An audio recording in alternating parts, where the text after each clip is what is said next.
What is going on, everybody? Welcome back to another video. Welcome back to episode number 2 of the 335 rebuild slash build series. If you have not already, make sure to go check out episode 1 if you missed that, and also go ahead and subscribe down below. That way you do not get behind on any of this build. I'm gonna quickly rewind you to a couple days ago whenever we actually got this car in the shop for the very first time and got looking under it and kind of see what all is wrong with it, all the damages, and then we'll go from there.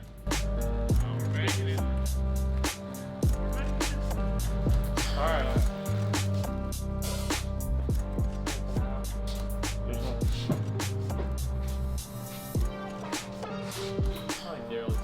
The directory. This thing didn't even have the screen. Alright, so apparently this thing has a dead battery in it, so we're trying to access that right now. I think I have a fresh one sitting over there, that way we can throw it in and then power it up and see like how many miles we're dealing with. He says it has 138,000 on it. We'll see if that's true or not once we replace this battery. Is that the pyro fuse looking thing? I don't know. What? Hopefully the one I have fits. It's a big boy. So apparently this car has been in a wreck before. I'm not exactly sure where it got wrecked, and then it got wrecked again, and that's when I bought it. I'll give you kind of a preview of the damage, what we kind of saw from looking at it, if you come a little bit closer. So we know for sure radiator fan is obviously gonzo. The radiator, he said, is leaked at the bottom. This accessory belt is coming off the pulley, so I don't know exactly why. We'll probably see that once we get all this stuff out. He said a few radiator hoses and the intercooler up front, and along with the bumper, which all that stuff's pretty inexpensive. So that's not a huge deal. I'm hoping the motor's okay. The tie rod for sure on the driver's side is bent. We'll know more once we get it up in the air and get the battery in it and kind of see exactly what we're working with. If that doesn't work, we can at least get like jumper cables and see what the mileage is. Oh, yeah. How many miles? Yeah, this is not the right battery for this car. Just doing this key thing. What's the mileage? It doesn't show the mileage. It just shows that the key's in there. Well, can you do anything to get some hitting stuff? I'm hitting stuff. Leave sound. 137,000. Ah! Fun. I like that. Decent. Alright, I killed your privileges. Hold on. What a treat. Oh, you got HID headlights. Decent.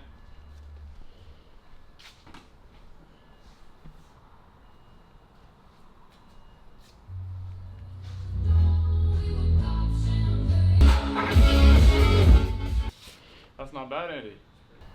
Our first keyless, as you have to have the key to put it in. Now we're gonna get it up in the air and see exactly what all it needs in the front end. Good? So far.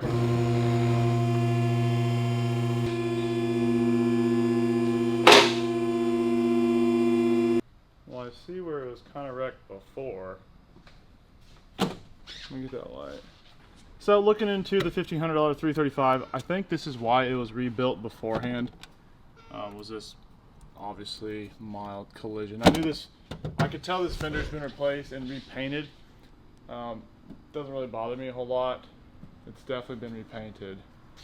The frame still is straight, which is good. So I think it kind of just got a little bit crunched, maybe in this corner.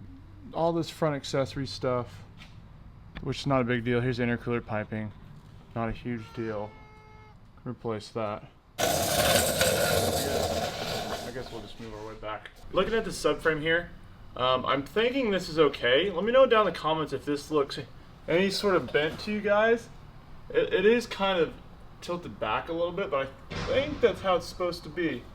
I'll go ahead and look over it a little bit more to verify. This tie rod over here is definitely bent. So look, Andy, this sway bar is into the tie rod. Right. So everything got shifted back. He said he hit a curb. I don't know. Now what all is that? What? I think the subframe is. Look at this weld on the subframe. Oh shit. Yeah. So something we just found looking at this weld on this subframe right there. that is cracked. Everything is shifted back a little bit, so I'm thinking that is probably why. I'm not sure. That is obviously a bit of an ordeal to replace a subframe, or I don't know if I can re-weld that. I don't think that's how that works. Yeah, on the passenger side, it's the same way. Well, we're actually going to try to start this car. There's a lot wrong with it. There's a lot of stuff not hooked up, but we're going to see if it even cranks over. We don't want to get too far into it without knowing if there's other issues involved. So, hopes aren't high, but we're going to try it. Okay. All right, let's try this. Let me know if something explodes or whatever. All right. No way. It sounded sick. It doesn't too. even have an intercooler. I knew it didn't need it. It actually sounded sick behind too. That's the funny part. Fired right up. Just like it never been wrecked. Why did it shut off? Huh? Why did it shut off? Well, I turned the car off. Oh. Because it needs a power steering, coolant, trans cooler. Well, Many things. many fluids have been leaking out of this thing. Except oil. It has oil, so that's good. That's exciting. I didn't even struggle. Didn't even struggle. Alrighty, so we know that the motor in the 335 is healthy. I'm hoping that the turbos are good and the transmission's good. So I actually went ahead and took a list of what all I need to order. I'll go ahead and put that up on the screen here. A lot of little stuff like pulleys and serpentine belts. I do need to order a new subframe for this car. That should come in hopefully soon. That way we can get to pulling it and replacing it, because that's kind of the main thing we need to do to it. Also some other things like tie rods and trans fluid, stuff like that, since the trans fluid cooler actually got hit.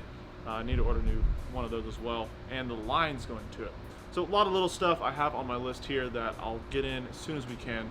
That way we can replace it.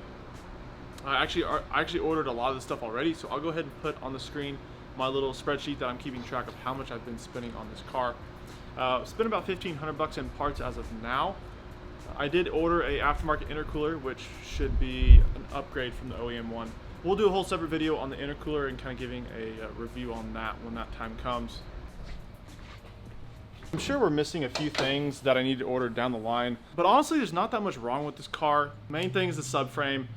Little stuff like the fan. The fan got kind of completely destroyed, so ordered a new one of those. Luckily, a lot of these parts for these cars are really inexpensive, so that's really nice to hear.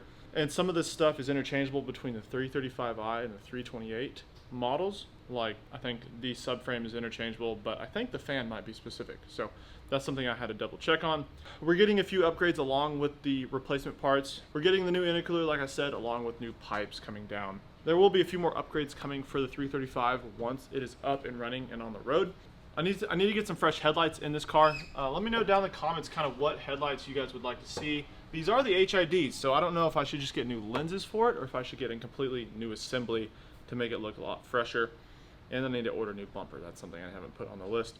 I need to order a bumper. So other than the front end of this car, everything else is pretty immaculate. I'm really impressed. I'm excited to get to tearing this thing apart and throwing on some fresh parts. So the next episode of this build will be coming out shortly. Make sure to go hit the subscribe button to stay up to date with it. Alrighty guys, that is going to do it for this video. Make sure to go hit the thumbs up and subscribe. Thank you guys so much for watching. I'll catch you guys in the next video.